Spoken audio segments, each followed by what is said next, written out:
What's going on, everyone? Yes, there's another toy review, and yes, the man that stands in front of you is the one and only Skull Knight from the long, epic ass series slash anime Berserk. Now, if you've never seen Skull Knight, then you probably haven't seen Berserk. If you have seen Berserk, you see him appear, I think, 1 or 2 times through the publication of all of the animes and the movies that came out. But if you read the book, like some people such as myself, you've seen him multiple times. And he's a very mysterious character. They do kind of go a little bit of who he may possibly be or who he is. But if you've never seen him before, you should definitely check out Berserk. Stop looking at shit and go read a book. But this figure here is made by Threezero. This figure is huge. So, as always, what we're going to do is go ahead and look at a full 360 of good old Skull Knight and see what he has to offer. So, as for his look, Threezero nailed him directly out of the source. I'm talking about really, really nicely done. Just the weathering on him just looks phenomenal. The tones of them, everything looks just great.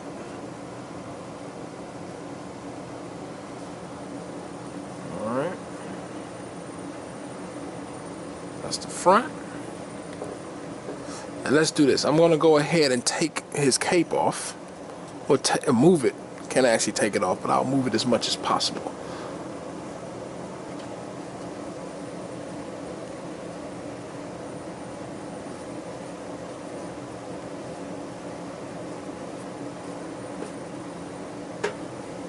And if you can take it off, please leave me a comment below. I didn't actually find a way to remove it. I don't think it can be removed, but you can kind of move it as much as possible out of the way of things. And I'm going to move his arm kind of outwards a little bit, so maybe y'all can see.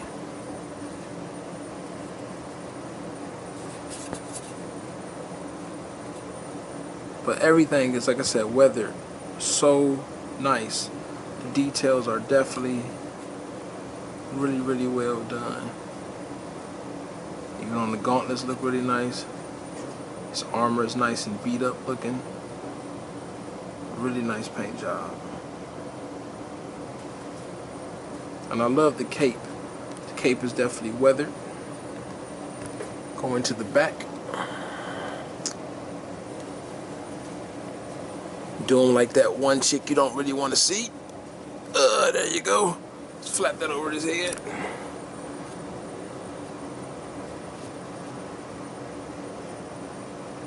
Detail still goes on. You can even see how the shield is actually held onto the arm. One part of it is in his hand. Other part is around the forearm itself. Like I said, really, really nicely detailed. Alright, so I really hope they make a Casca figure. I really do. We haven't got a good Casca figure at all, and I really think it'd be great if Threezero actually make a Casca figure, along with like a Zod, some things like that. That'd be pretty dope. So this side is pretty much the exact same. I just have his shield on in a way, so I'm gonna go ahead and just skip right back to looking at this figure from the front. Now, as for height, you want to see how tall he is compared to Guts. So let's zoom out a little bit. Alright. And he is on the stand. So what I'll do is I'll stand Guts on the stand in front of him to kind of give you a general idea of how tall he really is. So he's only a smidget, maybe about eyeballing it, probably like either an inch or at least a half an inch over the Guts. So he's not too much taller, you know, just a little bit. But I do have him leaning forward a tad bit, so. But I'm gonna say I'll call it an inch. We'll just call it an inch and say he's about an inch taller than Guts. All right. And then as for your standard, like 12-inch figure, because Guts is a lot taller than the standard 1/6 scale. That's how tall he is over a synthetic human. He's pretty fucking huge. He's up there with Cayman from Doro Hetero. So he's a large figure, and he's pretty hefty. Now, let's go ahead and look at his accessories. This is the exclusive version, so I got one extra thing over the standard version, and you had to order it from Threezero themselves in order to actually get this part. So he's going to receive a total of 5 hands. The hand that you see on this side is like a more relaxed hand that's on him. Actually, let's do this so y'all can actually see something.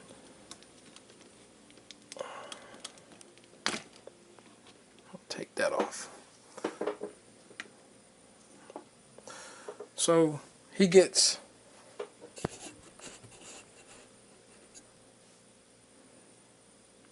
a relaxed hand is really nicely sculpted. Hand is actually sharp from the Gauntlet.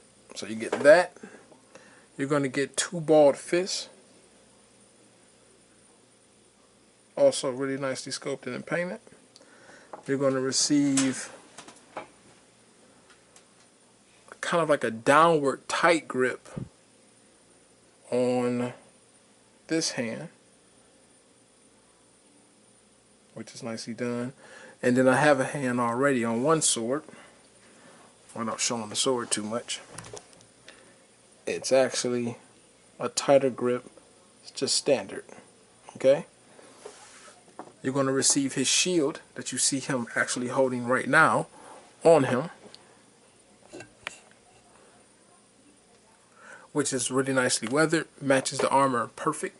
As for the inside, see if I can actually get a nice little shot for you. Now I will say equipping this shield is a pain in the ass, so be really careful. It will be one hand that's solely designed for the shield. You won't get it mixed up because it's literally the only left arm, or left hand rather, that comes in the box outside of the balled fist. So you know it's meant for the shield alone. What I did was I severed the 2 parts, of course, the hand from the forearm itself, and I put the hand on by itself on the shield, and then I went ahead and slipped the forearm back in, and I just reconnected both parts like that. Because if you try any other way, like sliding it while the hand is already on, you might break something, you might break the straps, anything go wrong. So I would just say that's probably the best result that I received doing it that way. Just be careful of rub, and be careful of his spikes. His spikes actually came really sharp, and which I'm talking about these right here, and even up here. 2 of them was broke in the box, and I actually fixed them. It was a real easy fix, so I just went ahead and fixed them and called it a day. But they're fine. It's just be careful, because you don't want to stab yourself, nor do you want to scratch any of your stuff or any of that nature. So you're going to get that shield.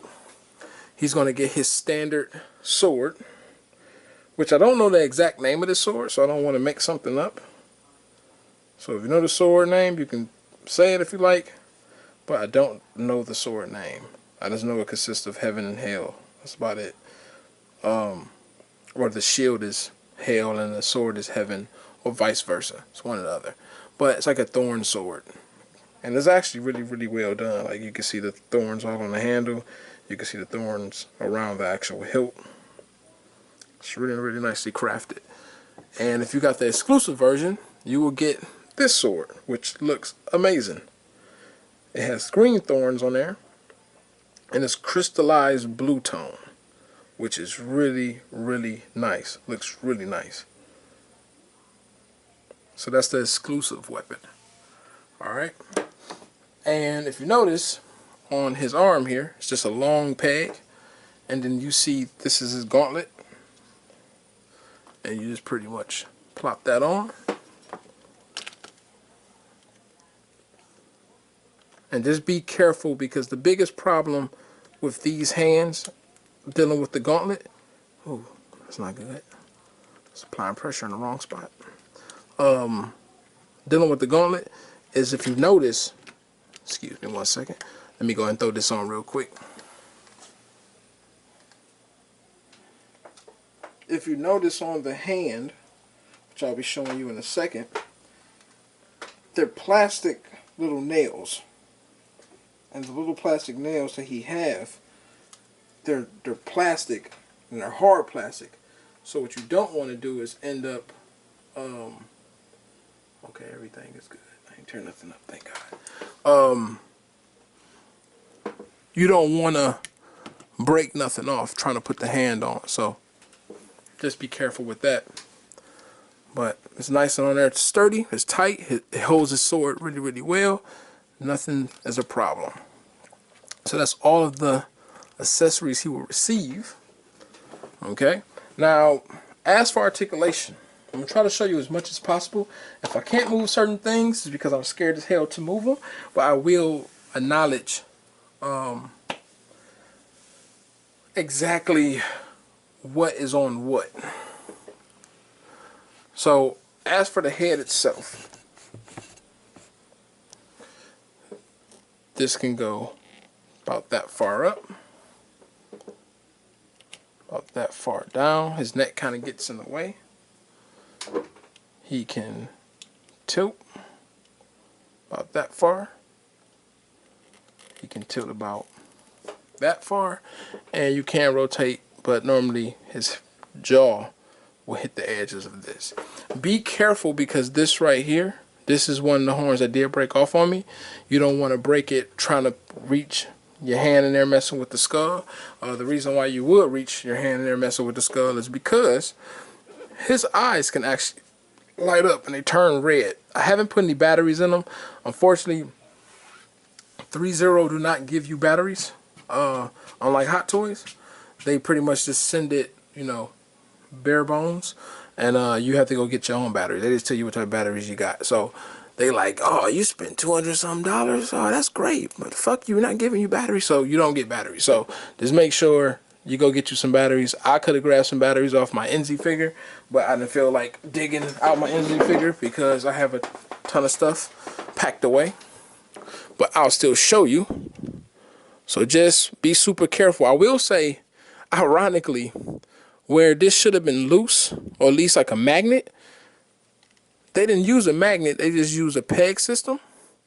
And this thing is hooked on great. Like, it's tight. Like, you don't gotta worry about nothing falling off at all. But I wish it was a magnet, because due to these being so delicate, you don't want to break it. But to give you a general idea, take them off and so you can actually see on the inside. He's going to take this standard 3, like most of these toys take. It's a switch in the back of the skull right here, which flips the actual part on and off. Hold on.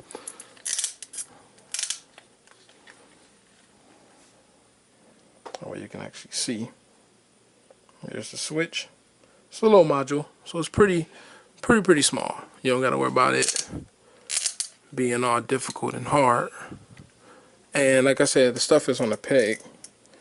So it's some two little pegs that you see, and that big pocket actually keeps it from falling off, which I think is great, because I've seen some toys that use this and they have the tendency to plop off. Oh. Excuse me.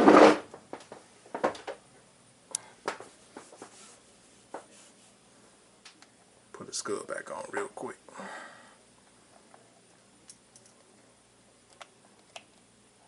Alright, so now that's on. Let's take this stand and put it aside. So, going down, now this one part I haven't messed around with yet, just because it seemed to be extremely tight. He has 2 ball joints on his shoulder pad, one in this corner, one in that corner. So supposedly these should be able to move a little bit. I can't get mine to move, and unfortunately the way they have it mounted, which I think is kind of stupid, is on a real flimsy style plastic.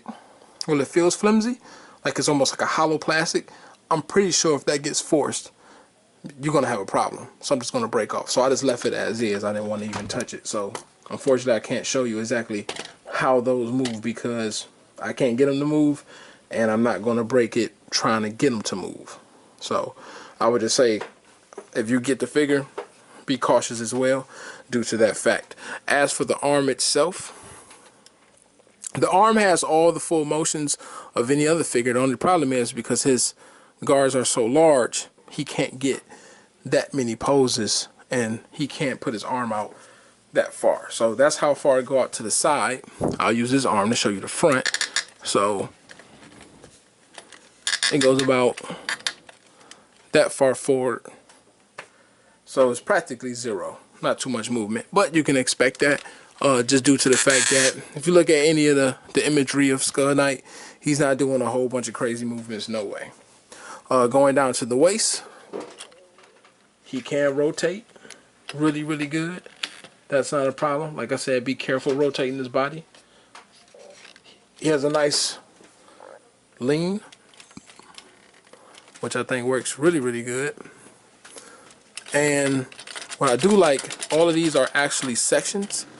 So just looking at this right here, if anybody's seen the images previous to the Guts release, they had an image of the Berserker armor guts coming out. Cannot wait to see that, because looking at this, they kind of took the Figma route where they actually stacked plastic. And I know that's probably what they're going to end up doing with the Berserker guts, because his whole design kind of runs with that same style. So this is really, really cool and just good to see, because definitely got the idea of what they might be possibly going with when they make that version of guts. As for the lower part, I haven't seen if this can actually spin, and to be honest with you, by the looks of it, it can't. Yeah, it can't. It's just nice and sturdy. So you really can't move the waist at all. All of your movement is going to come from the ab crunch itself. Now going down, his skirt pieces are on these leather style straps, which is glued on the inside. So they do have a nice amount of range. Now what's funny is his big ass can do the splits. He's not hindered in the thigh area at all. And his ratchet joint, which is crazy. And it actually holds. Nothing moves. It's actually pretty nuts. Huh. No pun intended. But, you know, it actually worked really, really well. And then his ratchet joint going forward as well. It's pretty nice. His knee, double hinge, bends about that much. They hit it really, really well with like a rubber. It's a rubber sitting under the plastic itself. So the knee joints is amazing. They look great. Be careful when putting it back into place so you don't crush his actual knee pad. Okay. And then his foot goes up about that far. Goes about that far down. And then it has a nice little rock to it. You got some nice, you know, it's on the ball joint, so he's pretty free roaming. On his elbow, he actually has a nice bend on that too. His elbow is designed like the knee pad, same way, like it's a rubber hiding most of the joint. So that's that. You get no gap whatsoever. I think that looks amazing. You clearly know this is on a ball joint, so this can get rotation. So, and I can go a full 360, so that's not a problem. So, I don't know, like, owning this figure, and you see he can stand up pretty good because of his wide feet. Do a favor, though. Make sure you do not let him stand up on his own. Mine tried to take a nosedive when I first got him. Luckily, I literally ran and slid and caught him before he hit the ground. So, yeah, be careful with that. As for the cape, that's one last thing. His cape is actually magnetic, which I think is dope. So they use it on the cape, but not on the head, which is weird, but you can hear it snap. See that? So the cape doesn't go anywhere. It works really, really good. So that is everything about good old Skull Knight. And I would say, it's a great addition to my Berserker stuff. I'm happy I got him. I did not expect him to even have as much emotion as he has. So some people might think it's not that much. I think it's pretty damn good due to him being so large. It's a pretty big ass figure. And to be able to move that much with all of that armor, it's probably better than some toys we see. Shit, He got better leg posability than fucking Iron Man. Yeah, about that. But that is my toy review. Hope y'all enjoyed it. If y'all think about picking him up, I would say do so. It's an awesome figure. Retail cost was about $260, so he's not cheap, but he is pretty large. And it's part of the Berserker line, so you know they're gonna tax your ass anyway. But that's my review. And thank you for coming through, checking out my reviews. Please like, subscribe, come back and see more. I have Famto on the way. I'll be doing a review of him soon, and y'all can see what I think about that figure. And I'm really looking forward to him because I've every single Berserk Figma so far, I have not missed out shit. And I'm hoping to continue that because I need that whole fucking collection. Take care, y'all.